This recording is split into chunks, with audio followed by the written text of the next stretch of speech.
When life keeps hurting you in ways other people do not fully see, it can start to feel like all that remains is tension, fatigue, a body that never fully comes down, but something else can happen after pain. Slowly, quietly, you begin to heal. The hard part is that healing does not always look the way people expect. Usually, it does not. It is rarely dramatic. Sometimes, it looks like this.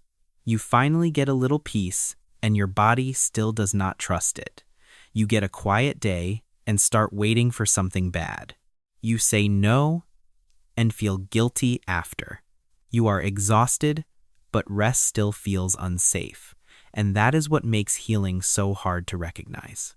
So here are 8 signs you may be healing from trauma, even if rest still feels unsafe. That is because healing is not linear. Some days you may feel calmer, lighter, more like yourself, and then an old reaction returns, and it suddenly feels like all your progress is gone. But it is not. A setback is not the same thing as going backward. Sometimes healing looks less like feeling amazing and more like reacting a little differently than you used to. A little less panic, a little more pause, a little more distance between the trigger and the response. It may not seem like much, but small shifts are often where healing begins, and one of the first places those shifts begin to show is in your boundaries. For many people, that is where healing first becomes visible. After enough emotional hardship, you can become very good at reading other people. Their tone, their mood, their silence. You learn to notice what might upset them before it happens, and over time that can turn into appeasement, fawning, or chronic people-pleasing. You keep the peace even when it costs you your own, but healing often begins when that starts to change. You do not answer right away just because someone might be disappointed. You leave a social dynamic that has been draining you, and even though you feel sad, you also feel relieved. You keep an evening for yourself instead of making yourself available to everyone who wants access to you. That is what boundaries often look like at first. Not coldness, not punishment, just the slow decision to stop abandoning yourself automatically. Healing can begin when your peace stops being the thing you sacrifice first. And yes, guilt may still show up. That part does not disappear overnight. But feeling guilty after a boundary does not always mean the boundary was wrong. Sometimes it simply means you are doing something new. And one of the strangest signs of healing has nothing to do with saying no. It begins when you finally slow down and your body still acts like danger is coming. When someone has lived in survival mode for a long time, their body can get used to alertness, not ease, not softness, alertness.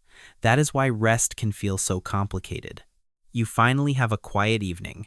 Nothing is demanded from you, no crisis is happening, no one needs anything right now. And yet something in you still feels tense, almost like you are waiting to be interrupted by bad news. You go to bed tired, but your body does not fully stand down. You wake up more than once. Your eyes open too easily. Your chest never completely loosens. Or things get calmer for a few days, and instead of feeling relieved, you start preparing for something bad to happen. A lot of people call this laziness or overthinking. But often it is neither. It is a nervous system that has not fully relearned safety yet. For a nervous system shaped by survival, peace can feel less natural than pressure. You are finally still, and somehow that is what makes your body nervous. That is why healing here does not always look like loving rest right away. Sometimes it looks much smaller than that. It looks like not judging yourself so harshly for needing recovery. It looks like noticing the alarm in your body without obeying it every single time. It looks like having a few more moments where calm no longer feels exactly like a trap. Healing may begin when you stop mistaking unfinished safety for personal failure. And as that happens, something else often begins to return too. Your trust in yourself. Trauma can make people doubt their own judgment, especially after betrayal, manipulation, or emotional harm. You may start looking back and thinking, how did I not see it? Or, why did I ignore that feeling? So you learn to explain things away. You tell yourself you are being too sensitive, too cautious, too difficult. You override discomfort just to seem calm, nice, or easygoing. But healing often changes that. You pause sooner. You notice inconsistency faster. You stop arguing so hard with the part of you that felt something was off. This is not paranoia. It is the slow return of internal trust. Trusting yourself again does not mean fearing everyone. It means abandoning yourself less. And once you stop overriding yourself, something else begins to change too. Life stops feeling emotionally flat all the time. When someone has lived with pain for a long time, joy can start to feel distant. Ordinary life can feel muted, heavy, like everything is happening behind glass. But healing rarely comes back first as big happiness. More often, it returns as contact. A little warmth from the sun on your face suddenly feels like something. Cleaning one small part of your room gives you a real sense of movement. Cooking for yourself feels a little less like survival and a little more like care. Even leaving the wrong people can bring a strange mix of grief and relief that still feels honest, still feels alive. Healing sometimes enters through a moment so ordinary that other people would never think to call it sacred. But when numbness has taken enough from you, those moments matter. When you have been carrying too much for too long, even a small return of feeling is movement. But healing is not only about feeling more alive, it is also about what happens when you stop treating yourself like the cause of every wound. For many people, that change also shows up in the way they relate to other people. Hyperindependence often grows where trust was broken. When you have been let down enough times, relying only on yourself can start to feel safer than needing anyone at all. So asking for help does not feel simple. It can feel exposing, humiliating, even dangerous. That is why healing here does not always look dramatic. Sometimes it looks like one honest sentence: "I'm not doing well," or "I don't know exactly what I need, but I know I can't carry this alone today." For some people, asking for help does not feel weak. It feels unsafe. And that is what makes this shift so meaningful. The point is not suddenly becoming open with everyone. The point is that support no longer feels completely impossible. Healing begins when support no longer feels impossible. And another sign often appears right beside that one. You stop turning every painful thing into proof that it was your fault. Trauma has a way of doing that. It can turn hindsight into accusation. You look back and think, "I should have known. I should have left earlier.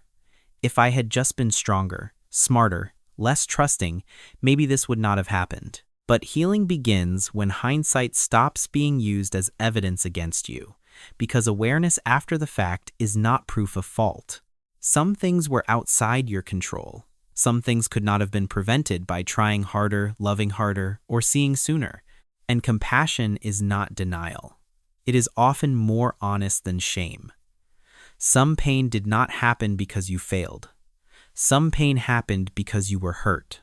That shift matters deeply, because once self-blame begins to loosen, you start seeing something else more clearly too. Not everyone gets to heal after the storm is over.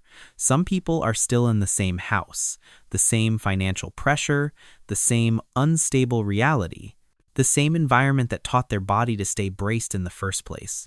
And yet healing can still begin there. Not all at once, not beautifully, not in some complete life-changing moment. Sometimes healing starts in fragments, before freedom does. It might look like one clearer boundary, one less self-destructive response, one moment where you stop minimizing what is happening to you, one honest thought about needing a different life than the one you have been surviving.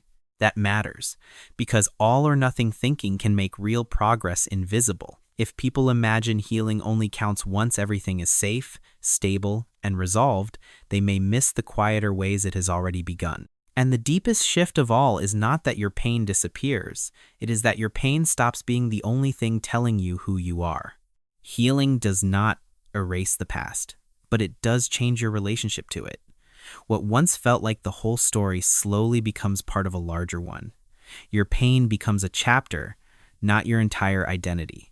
Psychologists sometimes describe this as post-traumatic growth. Not because trauma was good, not because suffering was beautiful, but because even after deep pain, strength, empathy, and deeper self-understanding can still emerge. You may begin to understand other people more precisely because you know what pain can hide. You may stop worshiping the version of yourself that was built only to survive. You may begin imagining a life that actually fits you, instead of one you merely know how to endure. That is one of the quietest, strongest signs of healing. Healing is not when the past disappears. It is when the past stops being the only voice defining you. Growth does not make the wound beautiful. It simply means the wound did not get the final word. If you did not relate to all 8 signs, that does not mean you are failing. Healing can still feel strange, messy, incomplete, and it can still be real. You do not need dramatic proof to honor quiet progress. Sometimes the deepest change is simply this: your pain is no longer the only voice inside you. And if things still feel tender, that does not mean nothing is changing. Thank you for staying with me through this.